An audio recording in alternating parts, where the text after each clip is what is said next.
I mean you see. Yes. All right. Enti yatwa so ade amamo na delight natural mineral water and make am for ade amamo nsu a utobi no anom no a delight nsu no additive pure and clean taste and eco friendly packaging koji delight nsu ni bi na onso enom na afi bibia kama emfa emal 0244085085 0244085085 ensua ojeno a delight natural mineral water na onso onomu abibia kama de amafe bosheba electricals emon kania ceiling fan ahodo standing fan ahodo and afe air conditioning nyina bi ewo bosheba aso de tenise en kania odi siesie ofie cables ahodo a odi siesie ofie no bosheba ena enya ni nyina bi ede amana also watumi ato 1.5 mm ekopim 16 mm energy commission approve as a cables yebetumi ede jumantino wupe cables ede akoye wa juma bosheba so na obeje papa the energy commission and so ade atum 03220 30838 03220 30838 and after 0536 095966 0536 095966 and no numbers are for na on a bosheba edi nkomo afa promise herbal e bi join na fie no obeji no ni bito na ntu ya de na se emfa ema immune system no ebenya hoden a promise herbal afa general body weakness stress management and digestion improvement ninyina make am for promise herbal no pani bi enu a ye di nua hini ni nubna ne hahama ediaye ebibidro promise herbal enema ninyina ebi enti bra na beji bi ewo na so ye wodo wani kirem ewo edum me wacho methodist aso ni hwe ni mu pa Bosheba Plaza ewo honum sabron sign na and promise herbal ewo ofena 0535 544 681 0535 544 681 and no a number offer na on a promise herbal edin sawaso no age inupani bi na afi obody no enso enya ne ho edi free ade nyina eho ye gina no so na ye de nkrofon cross nsem no edi abramu ye ba afi fisem ebeto aso na afi ye Black Stars one game ni mu proper highway sports live our Promise TV live on Promise Radio live on Facebook Promise Radio 102.7 and Promise TV amanonesem etwaso edi amamuyeba sisia. You're listening to 102.7 FM and online at 102.7fm.rocks. Welcome 102.7 FM. Promise Radio Nyamina Aka. Promise 102.7. Enti konkrofon cross na yari atofom kakra ede amamu na afen semo yensa kan na anwumre ye de amamu ewo jumadie ne so dia me hyase ede free Madrid wo mo eboboko na ase na weekendi what is Madrid reporting and I say Central for Pina a report is a players ahodo and a year omu teams far one more omu Madrid omu reject your agent far be edema Madrid bobo kono some players in Madrid rejected dodona a idea ba and it's a Man City player and the Eddie Manuela Kanji woma ofano to Madrid team no esenka Madrid mefano na onko sia kan emfa emomo yesen eno de Madrid en sheda enka ho asempia omuguso a steady boy no ni situation no ma hwese bia oba ebebo Madrid wo mo boboko no eno ye Manuela Kanji ne dia Eba eno no na meko eye Jonathan Ta na share ne ba chodeba any San Liverpool any Tottenham Spurs one more inquiries no mu kwa ni mu papa ni nyane se Jonathan Ta sama when I drink on to us, and for Emma Bayano for Leverkusen, when we bobo Koni Biemo, and Tinum, as I say, teams are Hodwana, and a player no Barcelona, LED charge in Nemo, Liverpool, and then a Economosfer. One was so bad, my inquiry said for player no one. One person when you player no now no so baby sake eating no Jonathan Tadiam and also about Yatema mo ewo Jumadi so woke up Bournemouth. One must say Dean Hoyson a player at the moment defender. Not Dean Hoyson Massa a reporter says Madrid.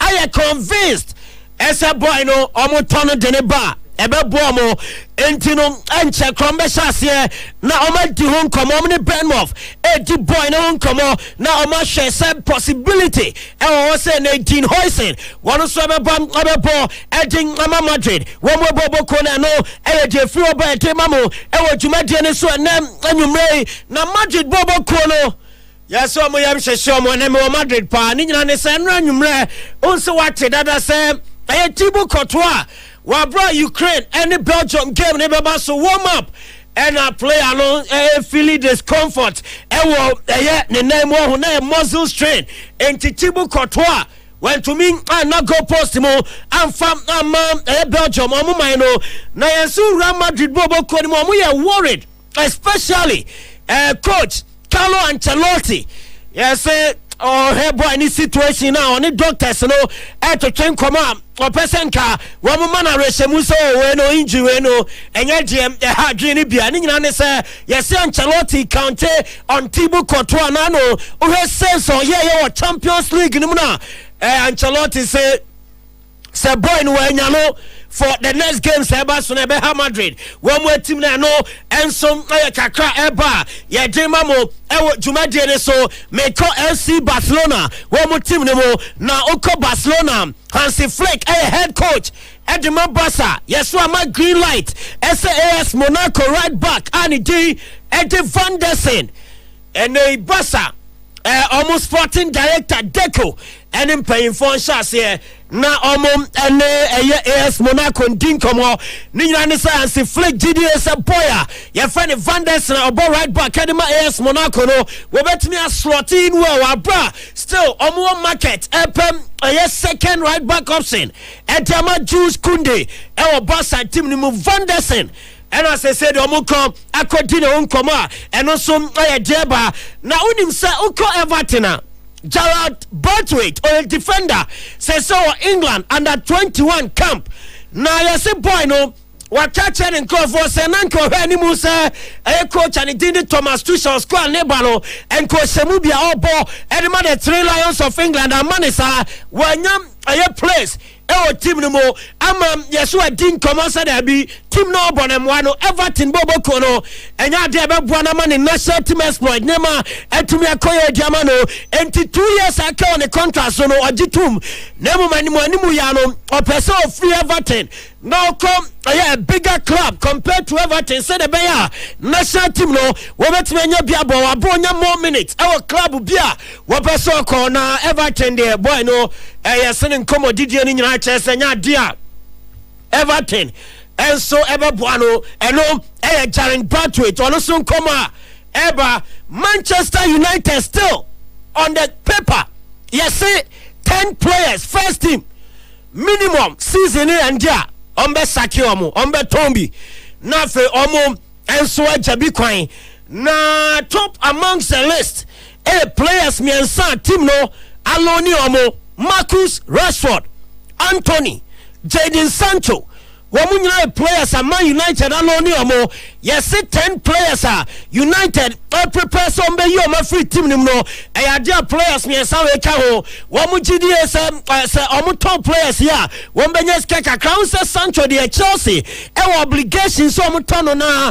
Yes, Chelsea etness di omo say akwa no ana omo to maboka. Enti contract ni meshem SS Chelsea fairly obligation now 1.5 million pounds at the Manchester United Bobo Kono now my Jadon Sancho the nephew no asabe PM on the mother club and no Manchester United and Chelsea gusua contemplate now Aston Villa and Marcus Rashford and Anthony and Robert Tize season ni kwenda players no return Man United epese summer ya omuja omukwan no mpe players for ba bra wo de other players come ho na omu team no wo so atimi reshape and so for next season enom Man United so nkomo a ebam enanyumre e wo dwumadie ne so ayede mamo eno no na unim se Thiago Motta enra ena ne sack ebaye na yesi players no any Cristiano Giuntoli edi nkomo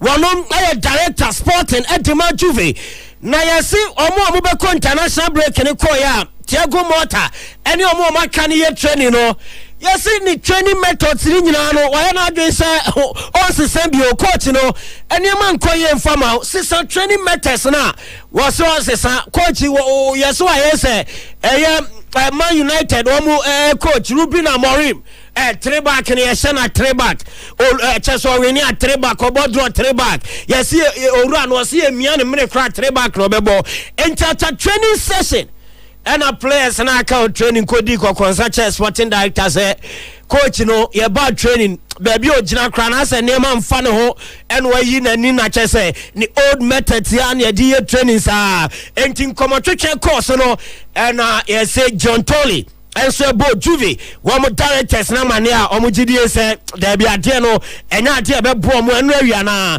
wo mo owura no etena se a wo mo etumi esake na eno so nkomo ebe no ena Fabio Capello ese Juventus pamoma pam Thiago Motta no ne kwan so ano no free resource na ebam edema Juve no na nye papa na mom I go to the appointment no risk and a Juve one mu take ni nyina ne se aka 9 games pe na Serie A season no and also about the real entino on Tiasia the entire among Trema coachy and farm team in year a year 9 games aka was season in more one so to me Asakeno and Fabio Capello so dear what they but now the Becca say Thiago Motta na players didn't feel no the tenure Atani sack player back and openly what about your message that coach no I say and no a player a friend of Samuel in Bangula one way a Juve one more player now on social media and coach I said thank you for everything. I will never be able to thank you enough for believing in me from day one and for allowing me to achieve part of my dream. And no Samuel in Bangula who you no free wa Juve player biani ho our babonti openly Abekase coach no or more wishing all the best in the future. Now say players na nkasa no na omojitum se coach no or the omo kwamnem enti si asake na ne kwan so ano na eno aye de free oba ye de mamo efa Thiago Motta ne sake no eho ye bom abibrem games akoso World Cup qualifiers. Na me for update ni mamo sakra na me de Sina Clementino atwasom de amamo games ahodo enam etoja Ghana ye interest Mali any Central African Republic gamer and across 29 minutes Mali Shebi CAR one more Shebi and group I gamer toja round 6 Central African Republic nil Mali nil and Ghana a group Uko group A Guinea Bissau etifie Burkina Faso abeshane 1-0 after 30 minutes game na 30 minutes Burkina LED by 1-0 and I feel Liberia and so Ashe Sao Tome and Principe Ekabakwa one so into me MTA and no so far games are etoja ewa bibrem World Cup qualifiers ya dem I want some no e de mamu ewo dwumadie so ene enumre Guinea Bissau nil Burkina 1 Central African Republic nil Mali nil Liberia 1 Sao Tome and Principe 1 there be Sao Tome Shebi Liberia she 1 Tino yes yemfa enu nsina fe show no entwaso Tino good evening yes that's a Shebi ne Joada okode nyame adom bibia fine so ho ye nyame adom okay yes na madu da sa akode ho sen ho and the voice no man say ne option here ti omo o e sha se di nkomo omo say option e be bo omo nso a young boy a say o born a home modern pa and also a Spanish boy to pa no do bi mana o da bi say I no need dey say omo ni wi an say o I no dey say uti nkomo na omo ni wi an say but o da bi say we need dey say a season end dey anti nkomo ni dey omo di ni nyina dey see ano do nkomo no na omo say pre aka yes omo pe din hoising so account ta me no be ko me say premier clubs no kwa na na pre na da me no be mu da bi Madrid o mpa sa da de nyina unse weekend we ankasa no stories about players at Madrid Crawford far to Madrid or reject Massa na de Sales offer to Madrid e be a team say be a agent what I say on say agent be or any player about team be season end also mani mo be no wa come Madrid or some player be wa mo pana on ti Massa e reveal players a hold be say 6 omon Crawford for to Madrid or company but the hoising we ankasa de a project the Madrid or a center back they also say no say ano the right back but we need a center back okay and a Madrid so say Marco Asensio exploit ni to mo gidi say also munya gidi won kula ni any time be no be rely on penyimfo no tino say the hoising so ba a Spanish boy when your national team experience intino oba nanu ya mo fe na yes okay nanu yes oka ho ntino oba ebeboa Madrid omo team no so acha say anti oka Spain under 21 team no onzo wedi kan abo ama Netherlands o ono ni nchi no o Netherlands kakra Spain kakra obo under 17 under 18 ema Netherlands ena wabo under 21 eso ede ama Spain anti ono so ne de no say Madrid any pa anti yes but who has Spain omo young boys na say Pau Kubasi Barca Dean Huijsen Bournemouth Marco Asensio Madrid say so omo a new generation of center backs almost so a pija kakra tino say omo groomi omo ya no mo be formidable still na be ma Spanish team na gina unse say Spain omo yusu nkwada ne mo ai Luis de la Fuente ojidi won nkwada ne Liverpool ni kekes na ko si say enkomo na ba na akoda ba na akoda unse Liverpool ni say no je say mo left backs no je say omo de ba akokọ na omo de kekes aba say Robertson ho so no why say bokokra bia no obeko Robertson say experience there untimi nyim fam Robertson why emre kra no ball na so bokokra na say na bititi fam pa ne we dey ya da bi kula ni mrika dey o ye dey o metwi bia fa no ho e na Chimikas ho this all the kekes ba dey wo say o ma ba akokọ ti wo say o finalize san komo na san no hu say yes we replacement but still na Liverpool interested and komo no eguso ekoso kekes no nimbo pa uza Ben Moss wo monkola na wo bo so bo pa wo do betu mrika bi ma say football na ankasa oni akoma je so tina nche ma nkola ne bo because wo montwe kra mate na wa shesha na ya de bia tuma wie ya de bia tuma wie say fa ya cho sa na enra 10 us be hete mate say o kan wo mo group ni me as 10 us hete pine I see low risk so ya de kakra gum ye hwese emo be 9 there 9:30 there oti boom na na say 9:30 and also ba Facebook na hu say ya de gugu onom sa na say ato ti ya my boys ne fan kakra e group ni na wa so fine say drube ye 10 us ne there no ya na boom ni twa no ye hwe us na ya but scanner de beto so no jise kakraka ntino ya na ije no mom ye last ko goose ne hono etetoy ye onze isi baby amadrum piska bu ho and they very necessary piska bu come na danger metro so from this side also watching the show live inside Ashtown. I tip Blasters to beat Madagascar this evening. Kwame Adumakum and I live from Ashtown. So Is FIFA and CAF not aware of what is going on in Ghana football? Tino, if care is not taken, there is going to be a mass barrier in Ghana just because of this sponsorless league. Tino, I hope you have watched that. What happened in Tema yesterday? Akosiaba Shebi Pia. The show is live inside Hamburg. Greetings to you all. DJ Richman, Peter Akosi Edu, aka DJ Richman. Danger Akwaba. Of a major also. Okodie. Oh, a Janadaruma. Sure. Kakra. What the Abba. She said, I to say, train say, a Black Stars. Ombema Enijaba Ghana. Say, Nano Ombo, Omoyama, and say, a man for Niji. The Omoye, no. SBD social in Franco Jesamba. A group will be our SBA will be a broom video. Or shy, Nadia no Nairo, one half year, who say, oh, a year because he is Sorba. Now, SBA will be asking only point two. And I'm okay. We need point. But a born, your boy, no. Yajri Yahua. Anka asam tu yen. Enti no if you say your ball my basso. Aha. Enti ofa enwumre nsu ye behwe wo mu.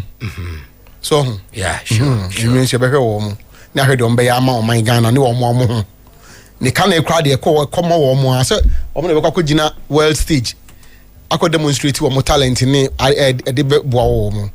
Ye kan na nyame ya adum na Ghana ya qualify na Antoine Semenyo na okogina World Cup na we explode a be mo fo no man fo mpre mountain ho biem already na kasa kra no de wo ye kra no amanfo gu no so a omo pre no ho enti omo so ya na a certain benefit di ma wo mo enna I think yi na kokan no Stephen Apia say yes omo ye no whilst edi ani je beba Ghana no omo ankasa as the players no so omo so benefit so e wo ho because we say ukoko see there we ma de hwema bipa na nsa kwa so ho nti no eden ya onso so mbenya in fact omo kwa na dikanya the first benefit no because apart from say you twitch card ma wo mo winning bonus per diem ni all those things that comes with it no say omo yiro ho no mo bo no ni yi enso so a esele wo mo de ma world football market no e ma clubs so any brebe di o ma chi di kopɛ wo mo enti players na omo bo no kra de omo aso de omo asede se omo timi yiro omo kra bo no bo ni yi no nya results na nsemu a Ghana ball no call for ma your rankings ni no nyina ye basai Ghanaian players are not sold into the world football market no ye to say the first and nanka ye hunu no over once upon a time a Ghanaian footballer from the even Ghanaian local market was sold I think around $1 million thereabout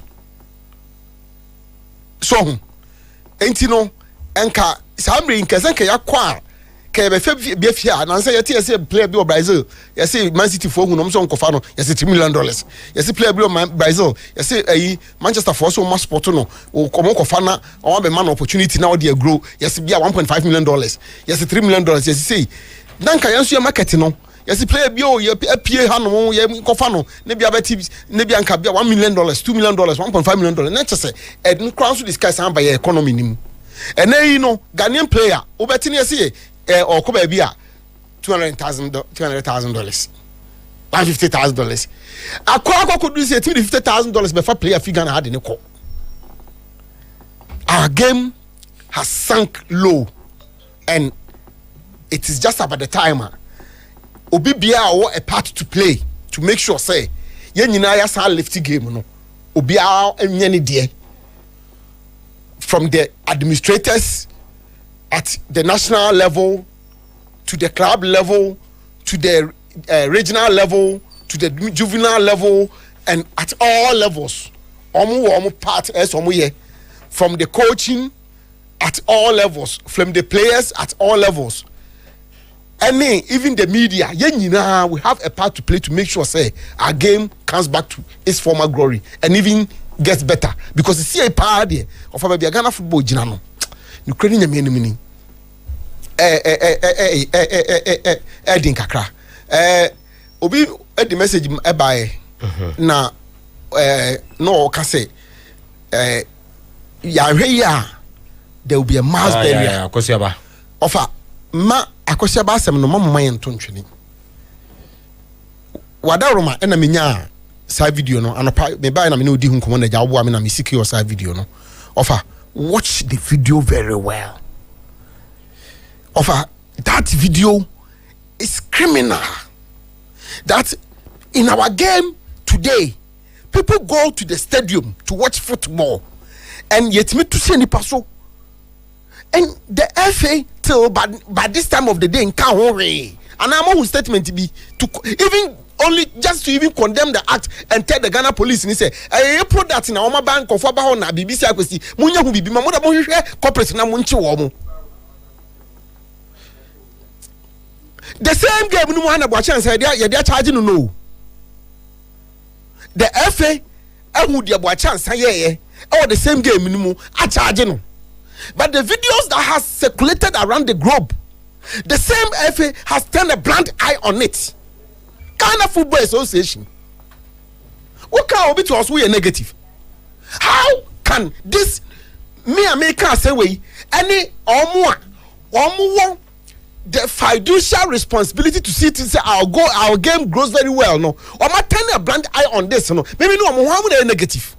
Sometimes you don't see how people think. I don't say you're daft. Na I think you better tell. Offer the Black Stars of Ghana on this day a huge responsibility placed on themselves on the community coach in Sinchen to make sure they play and get results, because we are the first beneficiary of the goodies that comes out of Ghana Eco World Cup. Hey, Ghana for a brave energy but the fact that we ball win opportunity at the World Cup. I quite our team in Sandy Fasui. There be an audit pay 3 home and I'm about my Ghana Premier League and I'm about the pay 3 1 Kaibo and Compound pay 3 home. When our first opportunity now call World Cup on a dachi, what about I call record so? Mimit way, I'm coming record this small World Cup because me can. And San Sikabi on be asked when you're the mamo. What we hold the whole nation hostage, say, and family, Mama. I am more. Now I say so any opportunity, any better club with the Sanko Akobo. And he said, a more demo more. It is their responsibility. A day of destiny beckoning on them from now on. Now, me the mojide say offer on beye adwuma no. Me de mojide so on beye adwuma because one anya omo sempa. Good. Na no pa no do we no ho de. Saka de no wurum kakra. Oh yes. Yes. Over. You see the circles no asem no. Aye be sipani nkuni haban. Mpenifo se be tase ne banyansafo. Enye emotions, enye sentiment, enye pursuing personal vendetta against anybody, enye hatred. So we dey mu bia be fra discussion ni mu a you may get it wrong. Kotoko na wo ho sisi no offer the club kotoko ono amu no constitution na run on kotoko is suspended. Enye adwuma. And then number 1, don't lose sight on that. Number 2, circles no, the circles is a constitutional creature. Circles no are made by itself and any by on its own. The circles is regulated by constitution. To a constitution a guide. And the circles cannot do anything outside the constitution that govern them. Just say who to me now also suspend this our constitution no. But once the constitution is in force, nobody can do anything outside the constitution. And Tisakis Biara is guided by the constitution. And until the man sorry say a bit also where you say because they were speaking to the best of our understanding what the constitution prescribes or says. And Omabatono say upesa we bibi efa home. Now say now step constitution now you are going to create a big problem. Enti ansana obia betimi atinka with any other arrangement be on mobiano, the constitution itself has to be looked at. Unfortunately for circles for no, need leadership betimi aye bibia for constitution no. Because the constitution in itself recognize leadership almost betimi bibia for constitution. For instance, person amendment. Mimi no ti wey yentimi free premu ka say ye amend this circles for constitution. This is Ghana constitution, Ghana Bar Association constitution, any other constitution. There are people who has the power and the mandate and authority to make amendments. And the Ghana Bar Association for constitution, GJ for yentimi ko say amend part baby ama wo. Just more by themselves and on constitution like I said there be I had here you can see no I had here feel say ABI I absolute and rano canon said there be fa ho see this is to about leadership and some leadership no at me amend the constitution to meet the demands of the day of ambassador what the nature to meet the demands of the day and I some can say wo mu kom because whilst they are looking at expansion no they cannot do it outside what the constitution says. People want expansion. People are talking about expansion. Perfect, good. But you cannot do it outside what the constitution is saying. And to just say, currently, now, as it pertains of today, just say, I want to about you penny for you. That's how penny for no, or more qualify for expansion. And I say, look at the circles, structure, body, architecture, and everything around it.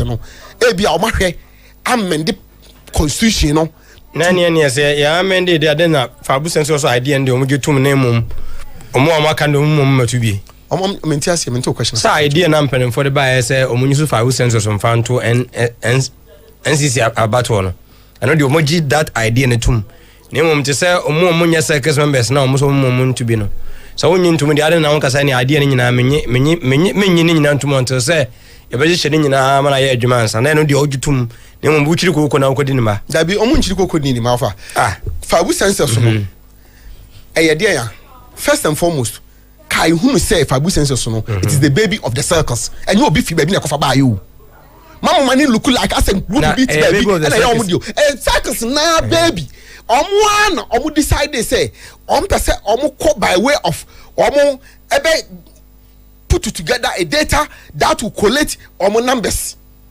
Fortunately for them, they met leadership at that time. No who say you better may use the strength of our numbers and the generated revenue.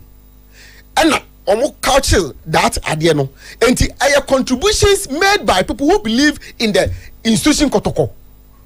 Separate in itself from the entity called circular or we are organized body.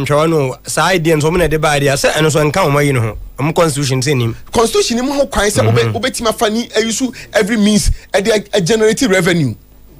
The constitution of Ghana for instance say Ghana a constitution e wo kwan bebre a ma e kwan Ghana aban no ebetima fa so the generated revenue. Na me ko nu amamra we am propro a mesa ba hobi em na Zach akwaba tino na wakode na me adom say bibia fine me adom yeah me ase but if I measure say ma me say o come on na yeah birthday na a very special birthday pa nti we dey come on na nya how birthday ni fa ma nti we dey say yeah I call a fencing better man dey so ona so undie umba fa ho baako seminu yeah oh na flash baako seminu nti and then how birthday okay nti special birthday oh baby hobby and ona na ma me na ton okay dewu no yeah ti ona won se same okwa bon dewu mutu same ati ho o komani menu nya ho mo so wie dewu na no wie se wie mutu nti we birthday we dey say a special one oh well komani na finish na nti mo she our happy birthday na e mo pese ade ne subia na kopon de enye mfa ma no tiro anyway your expectation bia na expectation blasters yeah hope set you know omo beye demand am so Now, the Chrome Pan say this game will be different from the Chad game, you know. And say after the Chad game, you know, we had a lot of commentaries, and I remember saying, "I post two or Mickey Charles post you my shake Tofik." Ebetro say, "Omon shy say omon why say young now but and opposition we are adding." I'm saying, "I no cry about copy." So Kroma say nipa I am peno kreka. Tino Chad has a bit master Chad Kroma say. Has bit me on measure Chad for Has the aso cover team 100 to Accra Lions. Accra Lions is some great information in council bit much home. This Chad bit much home, yeah. And yet matcha. Yes, a good a good so much. Which your bomber bus so much Chad. But as a man here can't be and say they should lower their expectations. Yeah. And any geno so. Now you share how these boys will play against Madagascar today. Because some Madagascar so much special. Yeah. The problem, the difference between Madagascar, Tino, and Chad, and say Madagascar goalkeeper na and the better pool, no. We say Luxembourg. We say the difference between Madagascar and Chad, and say Tino, Omono. Menim only one player and almost start 11 now and almost share Ghana no o share ka Madagascar kromo no and say boy against omunyina so share ka obi man so the team say boy against teams like the players no omonso ebobo ewo amonone ade o say yeah, ebia players about better league scene omo. You understand? But omun's row because Tino abochiri. The kind of training that players enyawa abochiri no. Tino they also getting that kind of training be.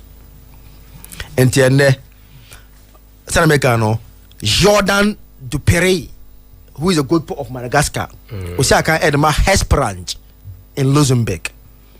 And he saw we no bobola on slow. What I say on slow because he is also playing in Europe. Yes, Ebia who players now are playing in the better leagues. But I will tell you exposure now no and on slow and he saw Huna better no and to Madagascar because they are equally playing in Europe. I will tell you I want them more and we now more better facilities to train on. Till Ofriwa Morgan Jean Perret on a bomb left back. Obo France Division 1 and Tinka England and Championship. Obagan and Division 1. Osaka Dema Olens. Ewo French France for Division 1 now on bonum. And you see ma ye church him on Saka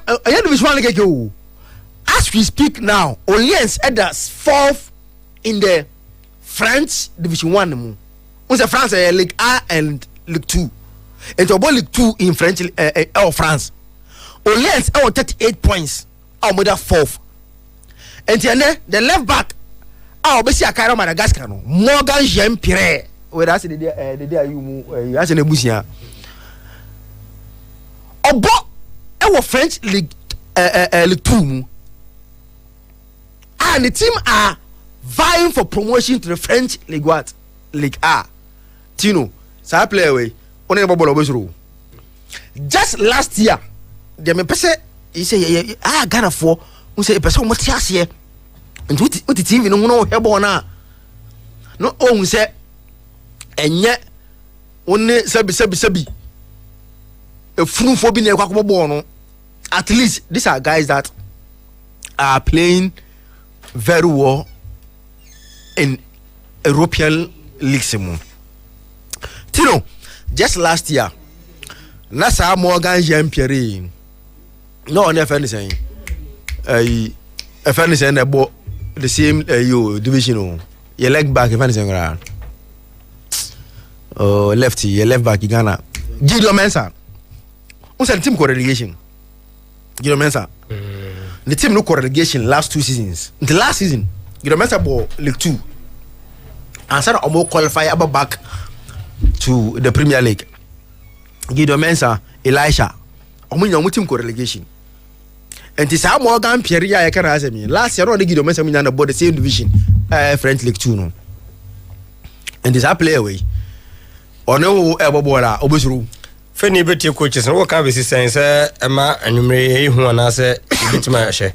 Tino what's why you can say they are equally coming with some kind of players they are playing in Europe. Okay. Centre back Thomas Fontaine oboso share. What I say?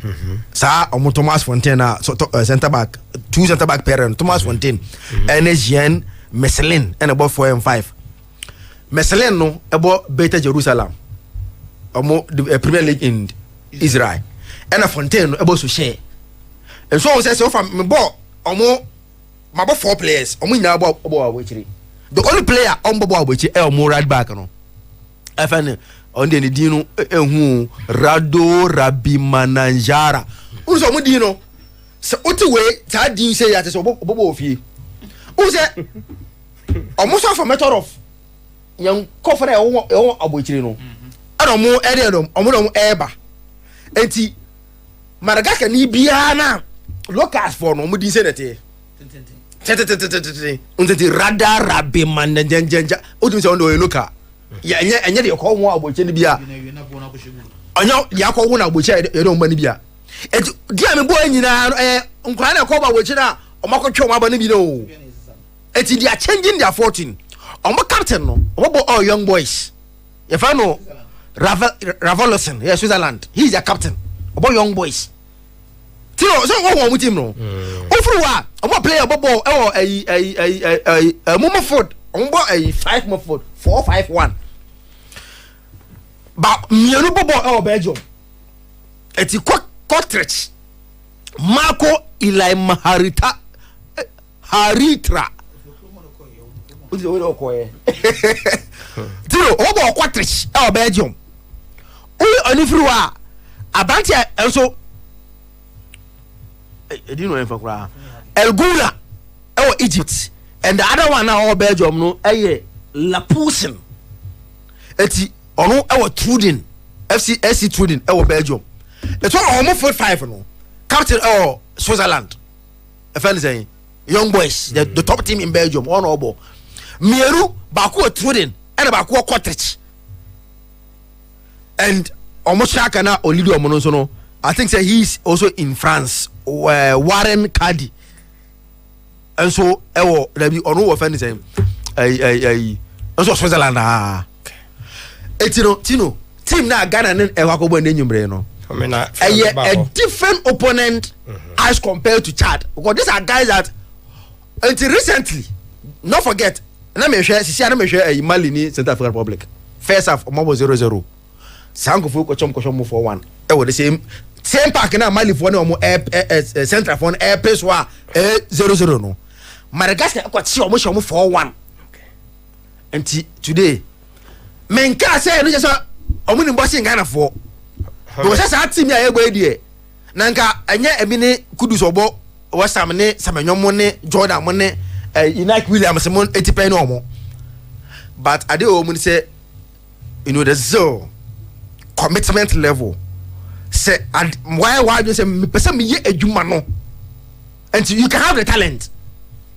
But on that day you not only the commitment. Not only the pen say obeku nwa ma o man.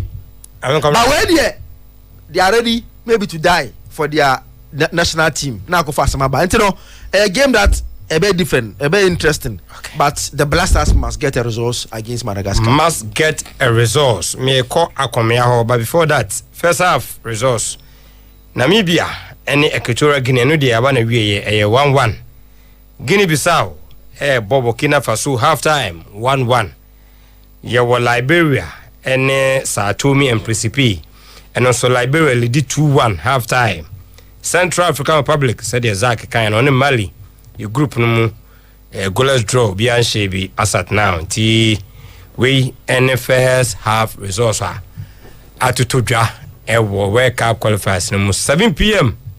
Ghana ejina kono akomia over I mean 1 minute bi na me be kodi utu ado aka ahead of the game na over o time dey obe pia ko ni be was 1 minute na adena me dey hold it bank dey hold it prove na ma voice bank be to me say na ma ba wo kwa to me fanya we obasa ba no na ya sa me amatuja tebusani agrofa odebusama na ye me da say na asama na menu yin kitwa yi ne menu pani ba for kan na no it goes back to one thing of our football ade ba ko football a pepper and respect to your opponent. You see the point?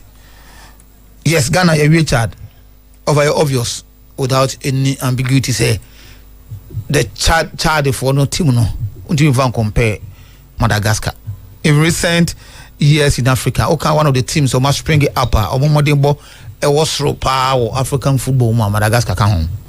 All because they also depend mostly on those players and I say on those citizens all my brother play on trade in Europe no.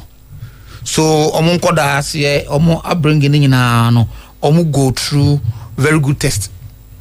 Omo nya very good facilities and omo are mature to these stages. It offer omo they don't omo slow say a stage flight. Say be share go for you na we mu dey free say one thing about them when say yeah no omo bug game in unison. So here omo say omo move together. They attack together, they defend together. And commitment level and also also. So only such team will come about. First of all, you need to respect them, say they can also beat you. Then you start doing your own thing. So as a Ghanaian, I want to see Ghana win. Yes, of course, Chad for them omo nyadi. Eti emobi ehun so omo nyadi. 5-0 football nay say the football could do say we show 5 now omo say agro on nyadi. But as you do at the back of your mind, now you concentrate on the day anymore. And say the coach no akano. He is not looking for 97%, 95%, or 99%. He's looking for 100% commitment. I want to believe you say, sir, as some Ghana for your say you play on bar when you're committed, no. Maybe whatever as one company can what in some people around the Black Stars no matter, including the two superstars, former superstars, the Steven Appiah and Asamoah Gyan. Maybe it has gone down well with the players, and we will see that happening. So a game of you want to see total commitment from our players. Now, say if indeed you want to go, you the World Cup now. Such games, you win such games. You discover a very big game in the group, no. When now ascend the shivers to the opposing countries, no. Say, hey, Ghana team no has arrived, and Ghana can do that. Over. Meko na Macau say nonum about home meet me pepe to no the emphasis nonum pepe kra no a dokre be me nuntem ewram ewo Memon Al Asi Stadium ewo Morocco.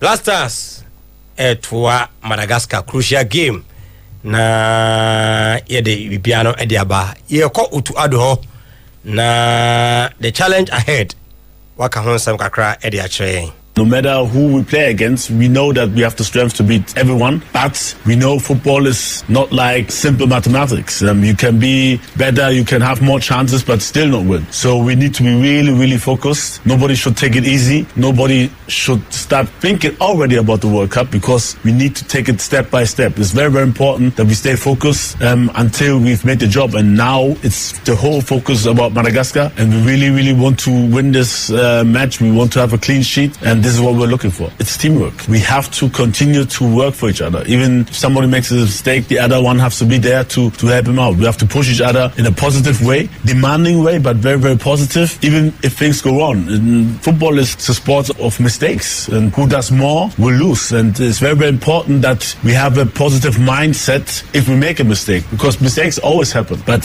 the most important thing is, how do we react as a team? How do we push each other? How do we demand concentration from each other? How do we focus on our tasks? And this is what will be decisive at the end. Na yenhwe enumre ability also boys no edehwe the opponent in our preparation of our opponent, it doesn't really matter because we have to look forward. We could have won 10 games and still we want to win the 11th. And statistics are good, but they don't indicate that you win or lose the next match. And so we have to really concentrate. We talked about Madagascar already, train some more tactical advices for the players. And I hope that everybody stays focused and concentrate on the strength of Madagascar. They have very good players. They play together as a team. It won't be easy. And everybody has to fulfill his individual task, but also then as a team we have to come together as one to beat this team. We prepared them offensively but also defensively. I think they did quite well in performing aligned to our analysis and what we can do against Chad. And like I said, Madagascar is now a new task. It's going to be different. For us it's always important and that the players read the game, read the signals and read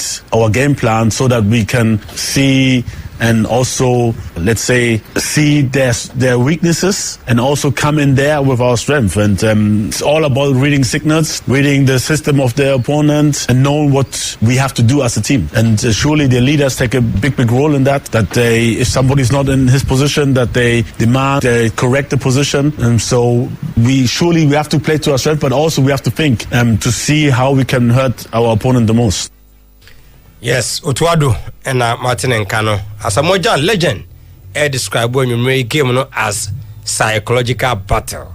This kind of games is a psychological thing, there are some days that you don't need a coach, although the coach will do his job, but sometimes you have to take responsibility. You know your destiny is in your own hands. You can't let somebody take something precious from you. You have 12 points, Madagascar have 10 points. You can't let them take that thing away from you. So we have to that is the most psychological part of the game. So psychologically, I think the players are ready. They know what is at stake. We are here to just push them. We are not here to play for them. They know what they can do. They've played in Europe, they are playing in Europe. They are playing in most of the best leagues in the world and stuff, So as an ex-player, I've just shared my experience with them, and that is why we are here. We shouldn't rely on the past games. We have to play them today, and that is what we are looking for. We're just looking for positive results, and that's it. We don't have to dwell on the past and talking about win and luck and these things. We want to go to the World Cup, and that is our goal for now. For us, everything is going well. The morale, the confidence level is very, very high now.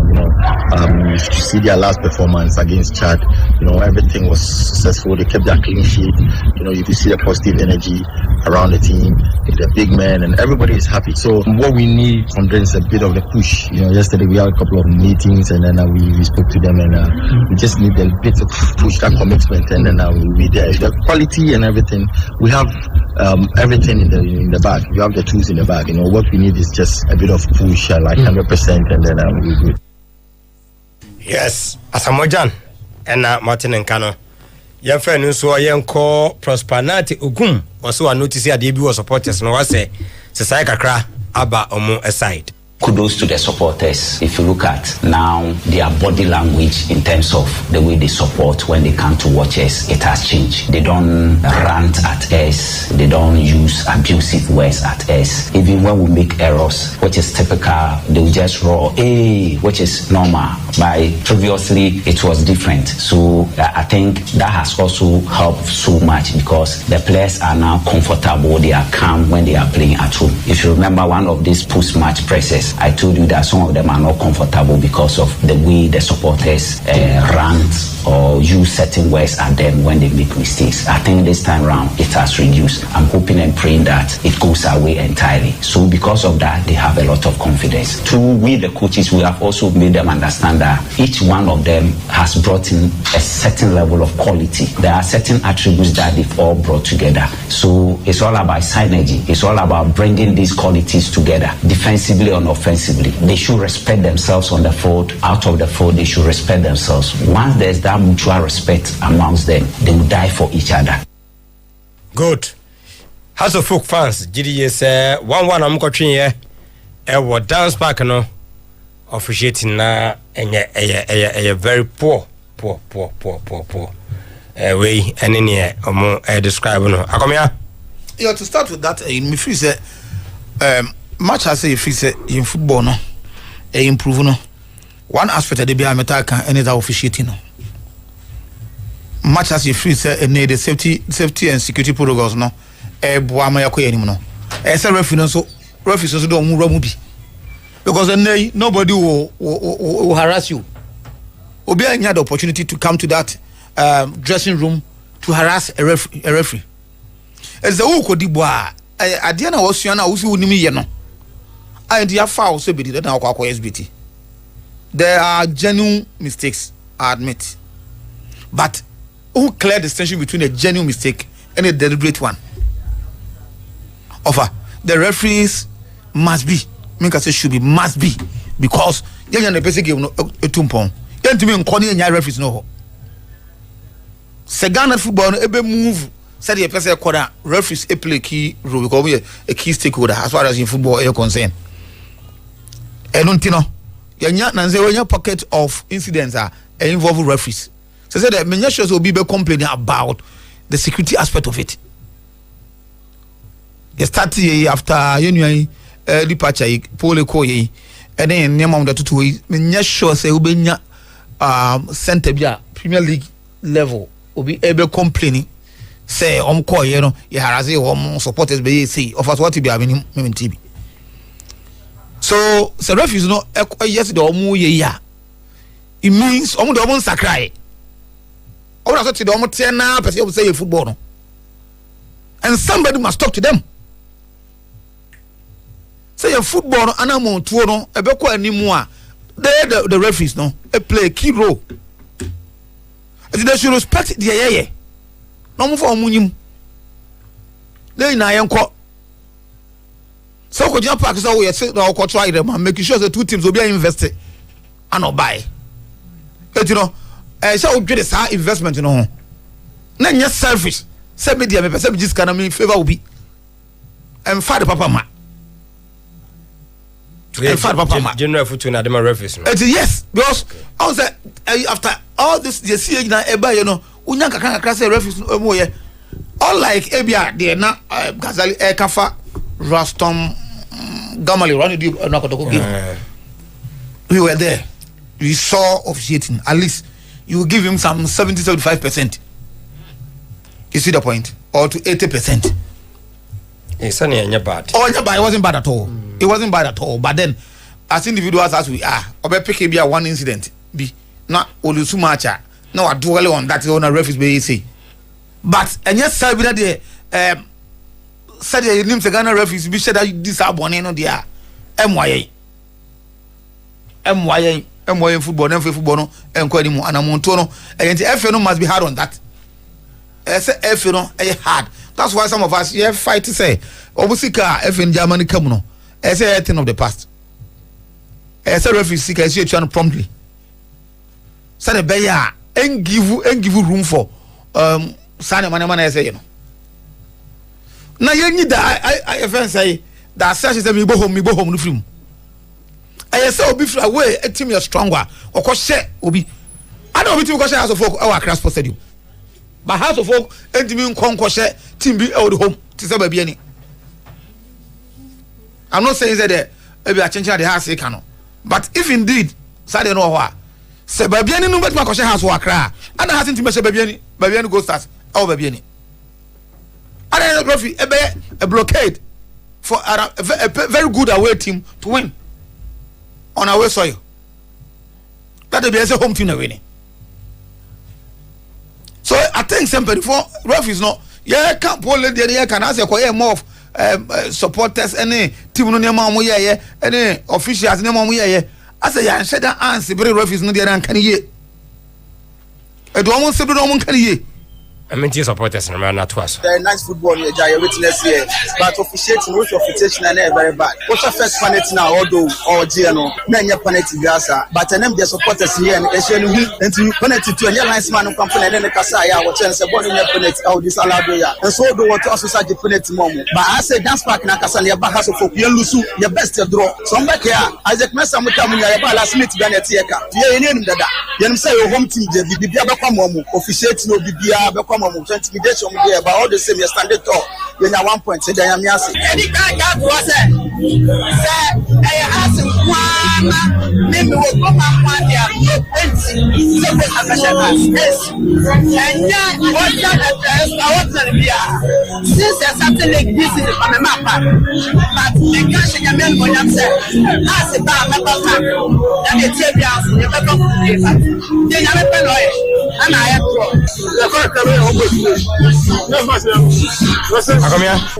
and Havana American. You better say, nice football. Referees are key stakeholders. And he some to a month. Yes, but most some young referees abem. And not any way I can say, or your young one no more deep bohunu to paso saying game on. Let's talk to them. Black Stars offer now may come Madagascar for us, so to coach Otuado, someone now walk. He seems to confirm in Senegal America say they play unison. We are one team. I'm surprised. Also play outside, but you are more that understanding among the players. No, it was super. They play, they defend together, they attack together, and the almost how they regroup. Say Ombit Masa retrieve ball very high. It's only such team about Obrepa of a team or playing units even about Obrepa. So I know say yes, Ghana is not going to have it easy. But like as a Moja Eka, you know, psychological battle. Say if you are playing against Madagascar or what 10 points, Ghana 12 points. That's where the psychological aspect in the I cannot say you go to say yeah Madagascar for Ensayo because almost shower almost about 13 points you remain at 12. Or I say yeah Madagascar Ensayo game we yeah call all out. The West should be drawn by yeah Ghana for no. Yeah, a situation where I say oh na share na as you be qualify na mathematics say they be Ghana here you know. And because of that, we need to win. We need to win at all costs. You know, over a game, Ghana for come actually. If say ya come free Black Stars no so I won't blame any Ghanaian no free say Black Stars modern ball mo buntino. I say no more you know of our on person document be the attribute. Normal Obia, but with the child game, no, I say Eddie, sir, spirit no back. Titina your Black Stars offer. Your league, every man go ye, every my day, every my day. Black Stars a bar, and who's a Kotokoni house of folk supporters. Other team supporters only come together, they sing one song. That is the Black Stars. So we need to win that confidence back. That's an America say. Yes, a bit free say, na say you reject him because of one performance. Just some come BB and Sana. Yes, I don't their mom. I stand against that. You know, me free say like about the cell phone. BB asking performance. I was my good performance. Say about the cell phone. Or call papa or man papa the padium didn't or chef and the man no. I go blue you know. Or by papa no. Of a Bible no nimu me boy. Original couture a party class. You see the point? Yes, the Omapanini, the ministers, any part more Ben Black Stars one way, you know. That is the way to go. That's the way to go. A Black Star, no, a football, no. You ain't win that football ball. You always have that Black Stars. I have some bomaye. It is Senema Ako, a former. We need to encourage them. And who expected the same squad at the ball against Chad na. So football mo taka say you don't change your winning team. But some coaches bet me at 1 or 2 be. Right, a bit more pass free say oh, a strategy wise this time me person me ball me ball away, me person me close me team kakra. But the entire team no, obe maintain no you 1 or 2 be. O insist a winning team. You see the point? Odo was say me person me much more attacking conscious. But who our person more approach home game, so I want to attack. So instead of this player, no, first me ball double pivot. Now me person me ball one. Now me did the akano, me pushy echo attack. Now make sure say bet me attack here. Of budget what I say. All these things happens, but yeah, now the core of the team now expect to. So I expect at least 8 or 9 of the players a ball started against Chad. No, it's all started game with your number. Ba be one e be 5 na new 6 players e ba be Roma e na say defeat we one konya results open na coach unya asem no. So I expect Oshe was Sarah on those pages and you know he was not tried the most by minimum no. You know, first I was looking for the confidence no betimanya. Me 1 or 2 instances be I could see that confidence in him. He's an old goalkeeper. Onyakoda. Old goalkeeper. Keepers me know when you watch on penny home. And our system no match. So that confident no more or less me kakra onimu. And I kasa boso man no bajapaye. So there na coach ni hu man da match against Chad no. Na 1-2 days. Oh who have been assistant no. And he did not concede whatever been the case. So actually say ono na still hu say keepers me nsa be shia ye no. Ne modern bo osro and I order. So I want to see him keeping the post again. Okay. Now right? Because say we I started to offer and offer no. These guys have been around all this while. But my sorry, but I say now yes I have to lure the home support another day. I want to believe say he mean business. I don't know who will be different from our side home from other goalkeepers no. I want to die. So I didn't see anything wrong. Say coach no say allow no say on this time around. So over by 7 o'clock you better answer here. Okay. Yes, the Ametaka say promise 102.7. You better Jeffrey ha. Okay. Now you cherish listeners no at the Black Star Sinker. To say kaka na be adwumanti ontimi enkotena TV achi enhwe bia. Ebia now the one TV bia wet ma mo hwe bia. Listen to Promise FM. Promise FM ebe ma the account of the ACA e Morocco horo. Bibi bia pani to from krana e be ka kire mo. Okay. Say the bia yen no. Ndofa. Mate, sir. Promise for you. Over.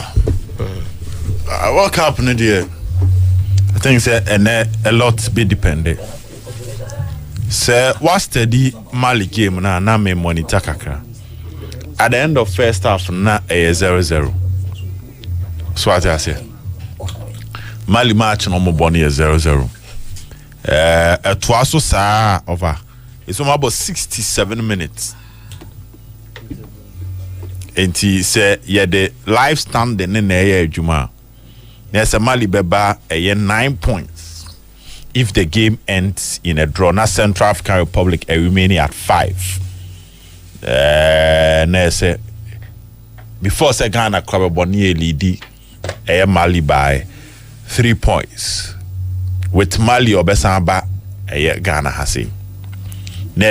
Say we lead Mali 3 points before kickoff. Now Obamoding Timishe Madagascar. Say you extend the gap between one Mali to 6. Now I extended the gap between one Madagascar to 5. Over with 4 matches to go. 4 no bebo home mienu. Now waba away mienu. Meaning say away plus Chad. The weakest opponent in the group. Whilst Madagascar they only need well he didn't 5 without playing him. But fortunately for Ghana, Bebo Mali and Comoros Ukruma. So based on their Central African Republic here in Sabri, said Twaso Sa, or even if they better it and win, there's a Ghana beating Madagascar to take them out of the equation would be the best for all of us. As well Madagascar and we in every common. Over we are expecting them to deliver. On say asem naba. What I say. And Ghana to me ball cup qualifies top in the group. A free group no share Egypt. Channel 6 Ghana. Emma Egypt 1. Now I call Egypt 2, I could lose 2-1. Which you names at that time me I qualify with that. Nanya asem any modern one na bafom. Any try who I encha. Any nya coach na onhu de oye no ho bench wa. Enka at this point based on how you picky at the right time no. This qualifiers should not be a discussion, especially after Sieko PMU or Mali home koshomo. because enka upe opponent ani hu a of anka Mali. Yes, Comoros ama signs. But of anka Comoros nye opponent or the clouds or that character.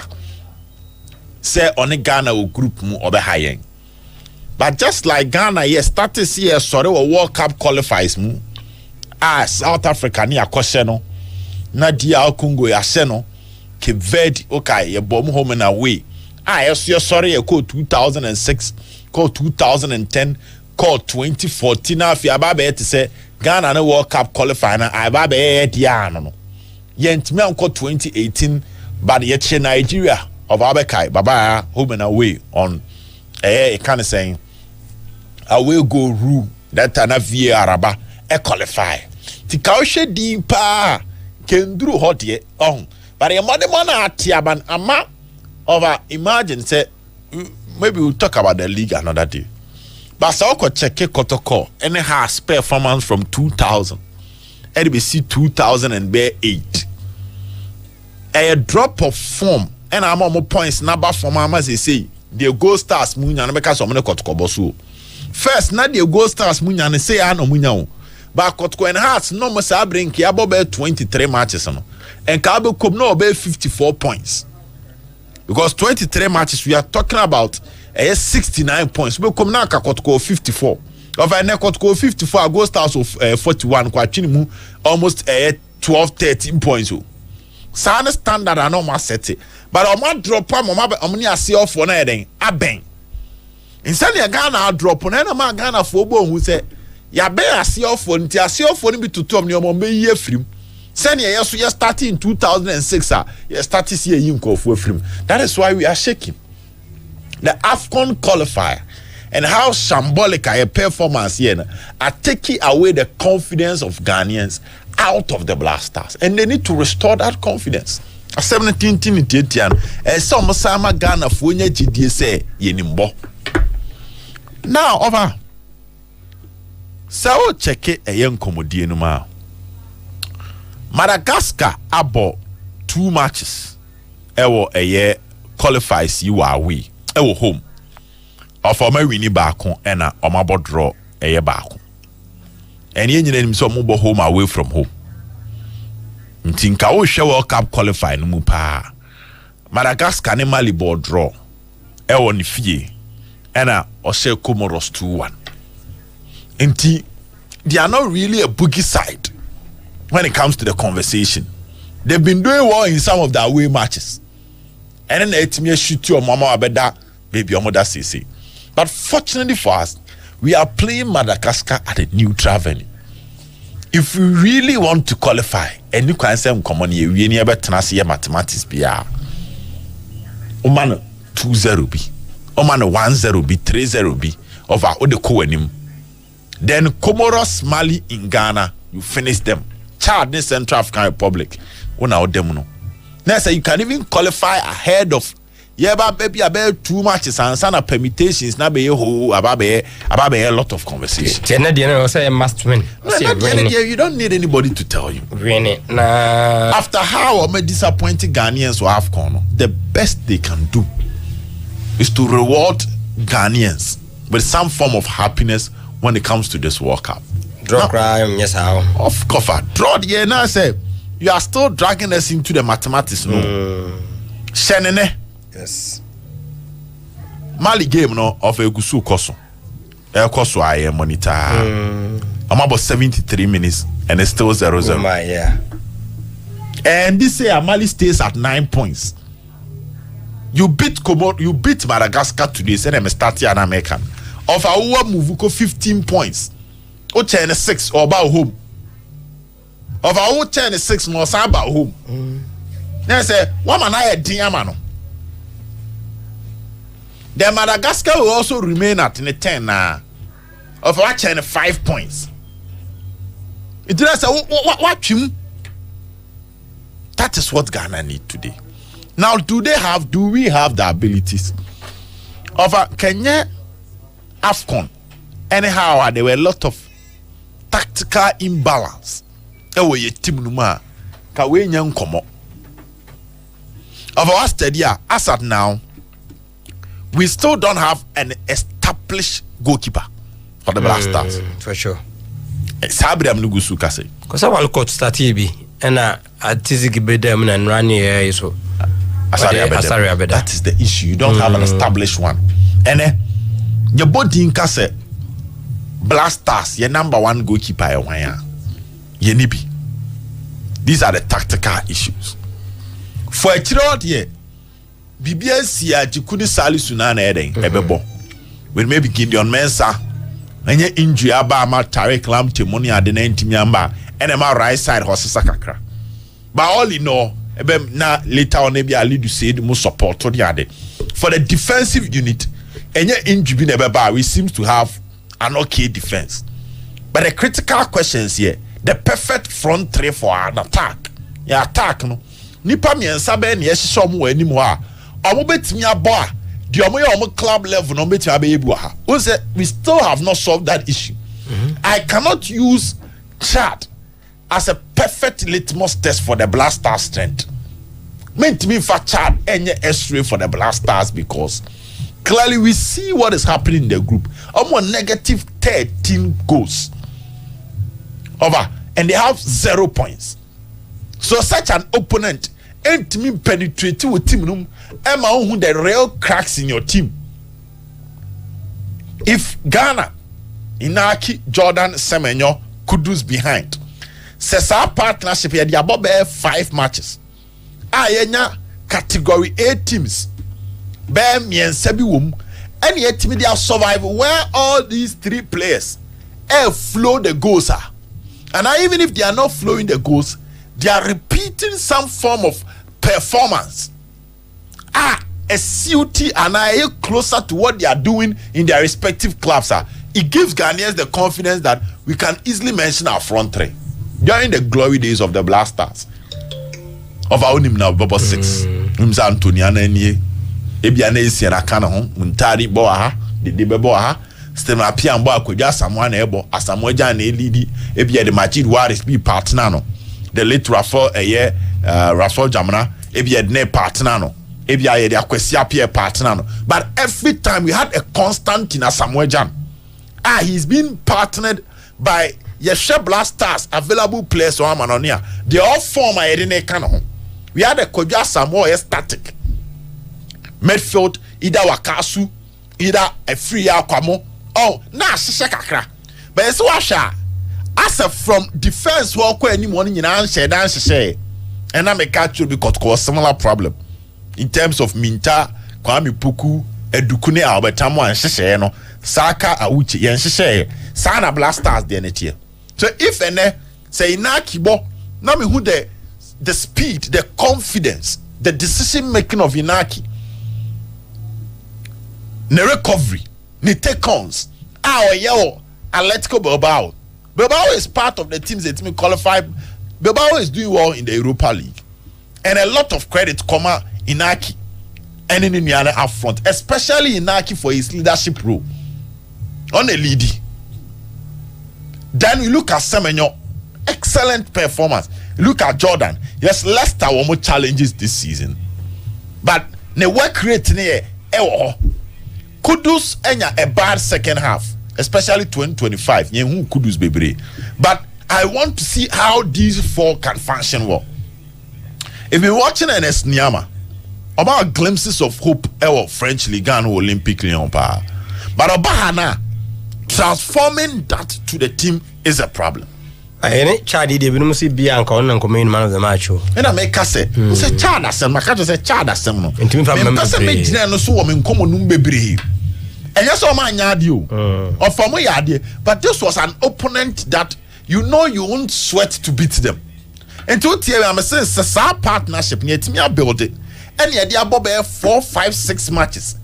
Category A for bear me and Sebi wom home and I'm letting you flow the way I'm flow against Chad. I'm not even looking at the total scoreline. Say you better 5, you better 4 near I know. Sometimes you're even looking at how the players operate on a club side, you know.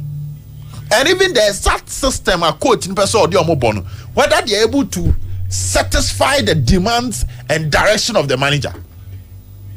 Whether coach need free as a sub Ednaba obema timu so nenam game num and aso timu se ball no wo bobi once your ball bi off obebo obi nse go but at the end of the day yeah ball mo metimi run show na baso bebo ni di account. Recently watch Barcelona. Pedri is not always on the score sheet, but if ever we near about Pedri didn't ya Juma dia you expected from position now Bono and what can you what done do a park so that has always been my issue. So one thing is clear, it's clearly a team of talent, but we are yet to get the balance so that they will operate as a unit. Talent we boha but yeah come boom ama wan say we mu de omo bo omo tiomo ase. A typical example would be how to folk in 2000, Kotoko in 2003 under Razak at 2004 they call Confederations Cup. How to folk from 2000 Eban, which means that this is a team. You don't struggle to mention the first 11. And what sample first 11er as obi anim Juma o do a park and so any more so the boy will be man money boss so any. That is what is lacking in the Blasters, and this is technical and tactical. And I would want to see that Madagascar is not a class A or more category A, but they are an opponent because of how yet declining in our performance, they can expose some of our challenges. So as to say a surrender and a surrender, Chad game na intimate expose, you know. But sometimes over your keepers be obet me at the bear format, but keep away the lucky ball connoisseur. But sometimes your Friday be organization. How the keeper organizes and control his backline. I'll say yes, you do chasano names and a chiacha. Normally, I would chen out to Musu cheering at ya. So a goalkeeper have the ability, depending on the quality of the goalkeeper. A goalkeeper be optimis kind of field no. A detective spaces are center back no e be aware of. So the positional awareness of a goalkeeper and how the goalkeeper is able to sniff threats and risk. Let me play a part or how obeshisha na echire ho. Emma ball no ahe kura wuntimi fan be fa ho. It was a player be a free wa ha obetia the defender and say ha. And the moment defender and be shown, he will close the player before say ball na be do ball na be do. But the defender na pick ball na simple. Yes goalkeeper there ball and corner so. After the game, of the omo catcher and say with training, he was the best. Okay. Salom catcher so he displayed enough performance to convince them that or the courage and the confidence to lead the Blasters. Asari a matured goalkeeper. Yes, sir. Chad in the training also. And a year. The bottom line is whoever is starting. Of I mean maintain I say anomuka and we are Freddie player, we are and I mean anyone ham you. Whoever is starting at the end of the day should be able to put up performance. Yeah, you need training ground, so but we will be convinced that he is better than a moment bench.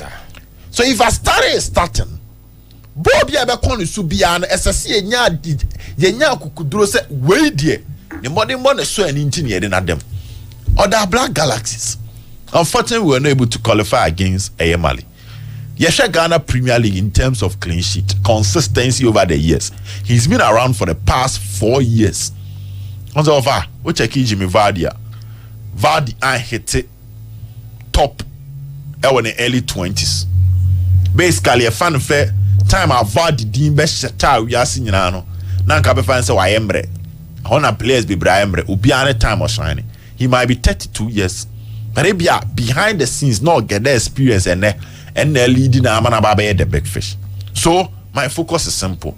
Whoever the was starting 11 and then should be someone that would deliver results to confirm the decision of the coach. Sometimes don't say a ball. Of a man who's one man mentality when you fanko game all out or defend the crabby and your day. Say over. I believe they've worked on the Madagascar team. Okay. I believe they worked on him. They know their strengths and weaknesses. That should decide how you play. And even tactical flexibility. Opponent-based strategy.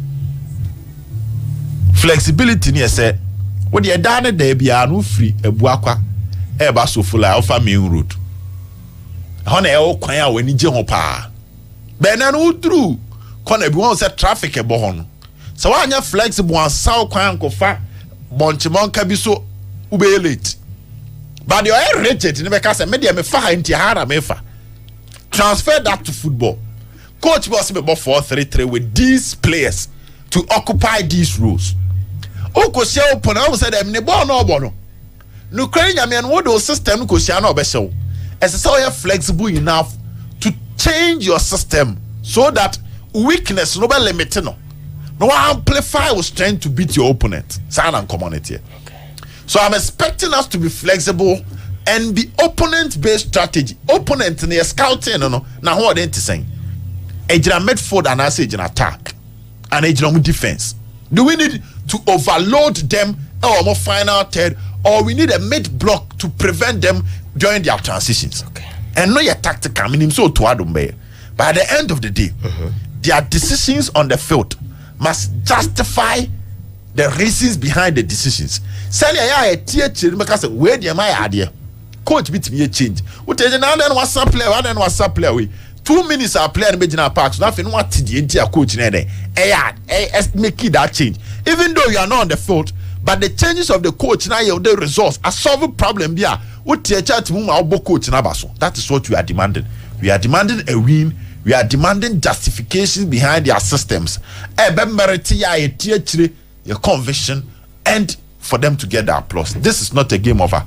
Mathematics. We must win this game because they are fully aware of the task that is ahead. 85 minutes played and it's still 0-0 between Central African Republic and Mali. Beat Madagascar and move to the next stage of yes. You need to tell you the 5 minutes to go. Still going to enter from Central. And in Mali gamer to Ghana me ko danger ho akosi ba kodwo yes message aba ade Thomas si solo monya na mo mfa nka group no ho na code no monya na mo activate ma no na onya action Ahmed Barisu Richard o message etimi aba ma me say wa so any danger nya adwene cross say there otumfo na take over everything the whether mraye adwuma mranya adwuma wenu ana Edidia him T as Adriana St. Mark or dear Abba on board of Biancofi Emmanuel Usubuatan good on so on board Nanakosi Munano as to be Gumua 55555 could you have been Percy Ghana Abiku Mamisawa Abba once again Sam Kedria on so Abba be ever ha and no T Menko danger on a Yantuasun for danger. Me ba to nipa na so on me nya adwene asembe a circus je no say CCD otumfo na na yenit munti bibia ho na ewo aseni sen memhwe asembe ka no obi anka akotoko a otumfo ye ho asemo ene anase obi fufu me say the circus is a constitutional creature, therefore bibia we bia no it is backed by the constitution. You cannot sidestep the constitution and do what you think you want to do. And your emotions, and your sentiments, and your feeling, and your hatred for somebody, and your pursuing personal vendetta, and you know the best BBA. Constitution circles now or more constitution. You understand the Menyamaka amendment. If there's no constitution, do you do amendments? Otumfo has taken over everything Kotoko. Now there's instruction from above. Who has given that instruction? What is that instruction? Any day. Instruction here there. What is the instruction? Once Otumfo bo ho ka de bibia. Circus no bia mo ho ka. Omo na ye omo no ma. If so ebia na ye say o so bo na kakra ofa. Circus no. Omo an omo yo say in fact circus no cross spend on the Kotoko today. That is what people don't want to say the truth. But the kind say enti no yan kan no crunch them kofo ebia no mu nim no mu. And now me no ka say no fa wo ya we. Say the circus are spending on Kotoko. Almost spending Kotoko emro de hotel. You see? Me anya de me masim bia no wa me kan e ho abraboni ho ya omo ye o. Ye ka nkomo na ye die no e circus. Ene o mabato a abesinsen omo ko mu a omo ntimi hu enya a nipa bi no pese omo twist ne say yan European people who has nothing to do with the circus. Miminti bi da and sanko for no omo conscience does the conscience tell them there say the omo kan no senkan omo anka be yi obi a oni ade no ho bibia aye ye te hanom me a member of swag. Who told you swag doesn't have its own challenges? Some members are almost swag. Who told you we don't have our own challenges, either in our media houses or as a swag as an entity? And you see, I got to swag bar now. Obi tinchen say, oh no, where also or practicing journalism, and I say, or you be there for your man to be. Is that what they are saying? If you are interested, you join. It's as simple as that. Open say, okay, won't be a joining. Say what you want, you want groups, offer one journey Asbog. And one to say could be by name from Asbog. One journey, but so to say could by name from Asbog. They were fighting for the same privileges now. Not swag one. But because swag and recognition way back. No more for say the same argument here be and today. Meaning we can say some of the then Asbog members and swag executive today. Eventually, who say they have to join the mother body. Then say you better sprinter groups go back to warriors. Go back to other sprinter groups now. Ababechomuno. And now for that matter, when I did the banner Kokobomina, Crobo for my Abia baby of funny face and the major to say this wine there, Fabu census no munusuna, or more circus in Monfanto, but going forward, Sanko for no young cognizum san say, amongst all AEBB of Ampacho, any deal. I have said this and I'm saying it here again. Ghana highway or minor, we say Ghana itself is a constitutional creature.